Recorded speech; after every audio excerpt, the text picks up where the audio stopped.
welcome. This is another episode of Today in the W. I am your gracious host, Stephen Florival.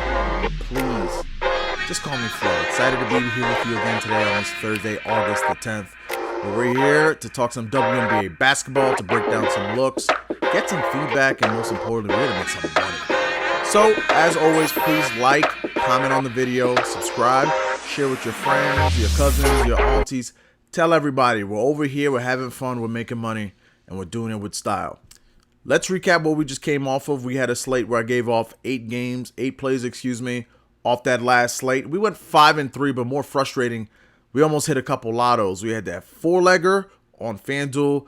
Jordan Canada just couldn't get through. We had the hardest legs, which was A'ja Wilson getting 25 and Napheesa Collier getting 25. We had that come through. Couldn't get Canada to get it over the top, but she covered those dimes for us. And the other one, we fell just a couple assist shorts from Brittany Griner. Don't know what happened. The Mystics just weren't doubling in that first half as I expected. She had 0 at the break. And then in the second half, she came through with 3 assists. So, man, right on line. We came close to smacking a big one. I have a weird suspicion we're going to hit one this week really soon. But let's look at today's slate. We got 3 games. Really excited because I've got some looks that I'm really feeling really confident about. And let's tap in.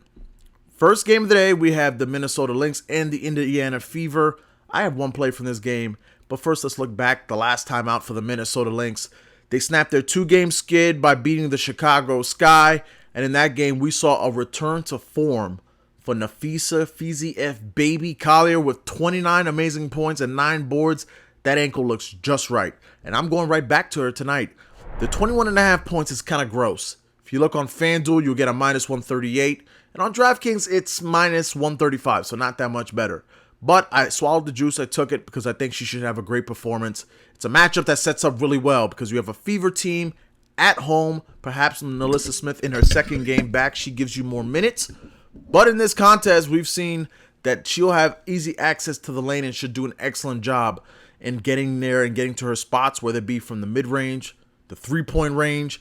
If she gets the shot attempts and if the game stays close, I love Napheesa Collier today. I couldn't talk you off if you wanted to throw a sprinkle on her 25, maybe even her 30, but I'm just taking the 21.5. And I love the fact that even though Melissa Smith will be back tonight, I don't think they'll have much resistance for her tonight. So we're playing her 21.5 points and also going half a unit because I love her rebounds, but can't take both. So I'm taking 25 points plus 10 rebounds, and I'm getting a nice healthy plus 360 number. And I think that she could really accomplish both. This is set up for her to smash tonight. Now, the question that I've seen on the timeline from some people who've asked me, and I've thought about taking it, is the Minnesota Lynx money line. Now, Minnesota is the better team. They have more talent, and they flat out are just in a different class right now than the Indiana Fever when they have their full allotment with Kayla McBride and Diamond Miller, and now we're seeing Jess Shepard back to her old ways distributing that basketball. But they're the Minnesota Lynx. And as we've seen far too often in the W, a team on the road that you're trusting to take care of business against a lackluster opponent. Not saying that they're not going to win the game. If you want to throw the money line or pair, maybe dial it back with 20 points from Collier with the Minnesota Lynx money line, can't talk you off of it. I just have my weird spidey sense that the Fever, they're not going to go winless the rest of the season, so I could see the Fever maybe upsetting today. So I'm going to stay away from that Minnesota Lynx first half spread, which was a small lean, and the money line. I'm just going to play Napheesa Collier for her points and for the points rebounds ladder for half a unit. See if we can get some magic in this one. Leans from this game, I really like that Lynx team total over 81.5. Mentioned the fact that Diamond Miller also has a good matchup. Kayla McBride has a good matchup. When you look at all the matchups on the court, this is a Lynx team that should feast tonight. That's why I also like the assist from Jess Shepard or Lindsay Allen if you can get it. Haven't been able to find it yet, maybe in a same game parlay, but that's a strong lean for me as well. And Erica Wheeler, frustrating as can be. One time she'll decide to score, other games she'll decide to dish it out. But I really like that 4.5 assists tonight, and it's boosted up to 5.5 plus money on FanDuel. I can't take it there. It's a little bit too rich, but these are just leans. I'm not taking them. They're just my thoughts on the game. As far as other looks, potentially you could look on Prize Picks or Underdog or DraftKings or elsewhere if you want to go for those as well. Our second game of the night, we go off to the Valley. It is the Connecticut Sun taking on the Phoenix Mercury. 2 plays from this game. This is an interesting rematch because about 3 weeks ago, these two teams matched up. I want to say it was the first game after the All-Star break, and the Sun came out flat. They missed a lot of easy shots, a lot of gimmies, a lot of buckets, And they fell behind and they lost this contest. Brittany Griner had a nice contest, and it was a struggle performance from this strong Connecticut Sun team that's looking all of the second best team in the WNBA right now. But I'm going to DeWanna Bonner and her rebounds in this game at 5.5. And I like DeWanna Bonner because, for one, it's the revenge narrative. She spent a decade in Phoenix. She was a 3-time All-Star. She brought him 2 chips or was part of a core that won 2 chips. But her last time in Phoenix, she grabbed a season-high 10 rebounds against the Mercury. I always like to target the power forward against the Mercury as far as to grab the rebound, because very often you'll see that the center will go under on their rebounds because they'll have their hands full with Brittany Griner. The double will come, and the weak side forward will come and snatch those rebounds. And once again, I like that again today. We've seen the Sun go to some very unusual designations. We're putting Bonner back at her natural 3 position in recent games. But if they keep her at the 4s, I think she's going to snatch about 7 or 8 rebounds. So I'm giving the 5.5, and I'm taking it with confidence tonight in a matchup and a revenge spot against her old team. And because of that same reason, I'm going with Alyssa Thomas, 7.5 assists. Fell on the hook last time. You can find that number at -128, but she fell on the hook against the same Mercury team. And having watched the game, it was extremely frustrating. I took it then for all the same reasons I'm taking it now. The interior is open. I love the motion offense that the Sun employ. And they just got to make the shots. And last game, they just missed a bunch of layups. If you look at bigs recently, against this Mercury team, Misha Hines-Allen, who isn't exactly the most skilled passer, last game for the Mystics, 7 dimes. Ezzy Magbagor, 4 dimes. Aaliyah Boston, 4 dimes as well. Cheyenne Parker, who, trust me, we're going to get to in a minute here. But Cheyenne had 2 and 3 assists, respectively, in recent games against the Mercury. So I'm taking Alyssa Thomas. Killing talk you off the triple-double look if you want to go there. I'm just not sure she's going to hit the 10 rebounds because that center underlook. But Alyssa's a baller. Part of the frustration of our last day where we had her triple-double, we looked at that one and she fell 1 assist short, and then they took an assist after the fact away after the game went final. But I love Alyssa Thomas' assist today, and my leans on the game. DeWanna Bonner's points, Brianna Turner's rebounds. I really think that DeWanna Bonner can hit these points easily, but so up and down. She may not need to score 20 points for them to win this game. This may be a Dejanay Carrington game.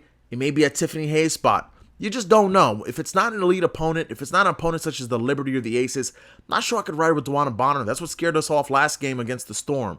The obvious play was the 18.5 points. They have nothing for her, but she just picks and chooses when she wants to hit that 3 ball.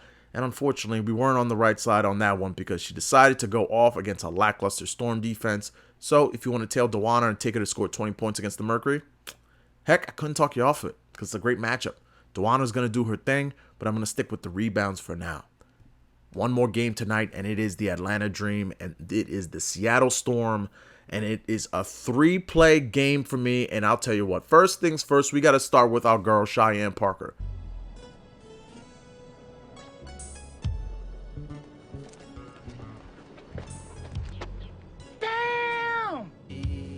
Hi, Miss Parker. Hi, boy. Cheyenne, thank you from the bottom of my heart for being a stud, someone who has been a money printing machine. She has hit that 2+2, the Cheyenne system. Hey, Miss Parker, 2 assists, 2 dimes. We get it again at -105 today. It's hit the last 6 games, a 9 of 10 overall. She didn't hit this one last time versus Seattle on July 12th, but I'm going to keep riding this wave. 6 of the last 8 centers that the Storm have faced have 2+ dimes. So if it ain't broke, just keep riding it. And if it loses, I thank Cheyenne. I thank her for all her service, and we just keep on moving because Cheyenne has been doing a thing. Miss Parker, you are a legend around these parts. I'm also going to take this Atlanta Dream first half -2.5. It's 3.5 at other books at FanDuel and DraftKings. If you can only take it there, I would take the 3.5 as well. Big news last night, from the Storm. Gabby Williams knocked out with a stress fracture on her left foot for 4 to 6 weeks. That likely will take her out for the season. So I think this is a Storm team that doesn't have a lot of talent, but they go back to now not having a key force and a really good contributor of recently in Gabby Williams. So Gabby Williams is out. I think the first half maybe they struggle to find their footing, and you have an Atlanta Dream team that could be a little shaky on spots, especially on the road, but I really think they're the better team. They're fighting for that 4-5 spot, and it's coming down to crunch time. There's almost 10 games left for all these teams in the WNBA. I think the Atlanta Dream come out, handle business, take care of a lackluster Seattle Storm team. But I will say, while I'm taking it, The Storm have shown they could be a tough team at home against any opponent.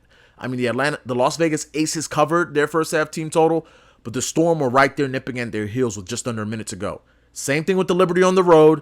So when they play these teams at home, we've seen that the Seattle Storm, last time against Connecticut handled their business, but I wouldn't just dismiss this team. We know that they have Jewel Lloyd who could get hot, Ezzy Magbagor who could definitely fill it up and get her own shot, especially against a team in Atlanta that doesn't have the most formidable front line. But give me that first half at minus 2.5, and I trust the Dream to bring us home. And our final play of this game is Allisha Gray, and I like her to grab 4.5 rebounds. Under in her last 3 as far as rebound goes, but 6 in her previous matchup against the Storm. And it just goes with what I always say when the game's in Seattle. It's a YMCA game. I'm always targeting the power forward, but the Atlanta Dream had this weird 4 out, 1 down low alignment, so I've got to kind of look towards the guards. And Allisha is the player I'm tabbing today to grab those 5+ rebounds. We've seen in recent weeks Ionescu from the Liberty get a triple-double against this Storm team because the ball takes all kind of weird ricochets. It's a team that doesn't exactly have a lot of talent, as I alluded to, and they'll take a lot of bad shots late in the shot clock, and the guards will come down and crash and get a lot of rebounds. So I've been on Dream guard rebounds before. So far this season, I'm 1 for 1. The first time I had Ryan's rebounds, it was an Allisha Gray game. The following time, I had Allisha Gray's rebounds, and she and Ryan both covered. Both their lines are at 4.5. I can think both of them can cover this line, honestly. But I'm riding with Allisha Gray based off of my gut and what the matchup tells me. One of these Dream guards is going to grab 5 or 6 rebounds. It's going to be the one we're taking tonight, though. Only lean for the game is Ezzy Magbagor to get 13.5 points. Last game, she didn't get it. It was the foul trouble that did her in. She had a quick 7 points in the first quarter, 3 quick fouls in the first half, and in the second half, she just couldn't find her rhythm, get her footing, and to be quite frank, they just didn't give her the ball. She had a great matchup, they didn't give her the ball. But that 13.5 points is a very strong lean. If I've got to be honest with you, I think that if the early games go well, I'll probably find a way to throw some change on that 13.5 points. Ezzy's going to come through. No Gabby Williams. She's been taking double-digit shots, as I alluded to on the last broadcast. 5 of the last 6 at the time, and last game she didn't get to double digits because of the foul trouble, as we mentioned. So those are my looks for this game. We have a 3-game slate, several plays, but the fun is here. Let's get to our long shot of the day, and let's see if we can bring it home this time. Last time was, man, not fun.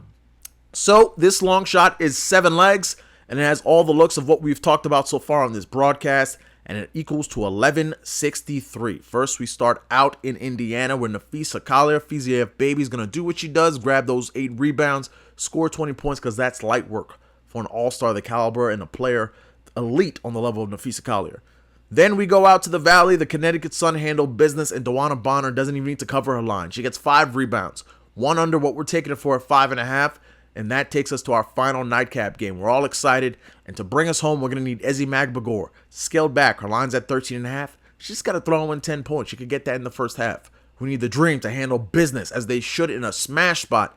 And Cheyenne Parker, bring it home one more time for us with 2 dimes and get it done. And that will cash us an 1163 long shot parlay of the day. That'll wrap it up and do it for us here at Today in the W. My name is Stephen Florival. As always, just call me Flo. Please leave me comments on what you want to see, what you're thinking, any plays, any leans you have. Would love to hear back from you. And also, interacted with some people on the timeline. Next week, we have a nice 3-game break in the W. I'm going to be hosting a stream where we talk about our least favorite players to bet on, whether it be Erica Wheeler, Jonquel Jones. I'm encouraging you to join the broadcast. I'll give you a heads up when that's coming because I want to hear from you and hear what you've been going through. As always, please like, comment, subscribe to the channel. Thank you again for this fun run. We've just started off, but I'm really having a great time interacting with all you. And once again, let's just win some money tonight. That's it. Peace.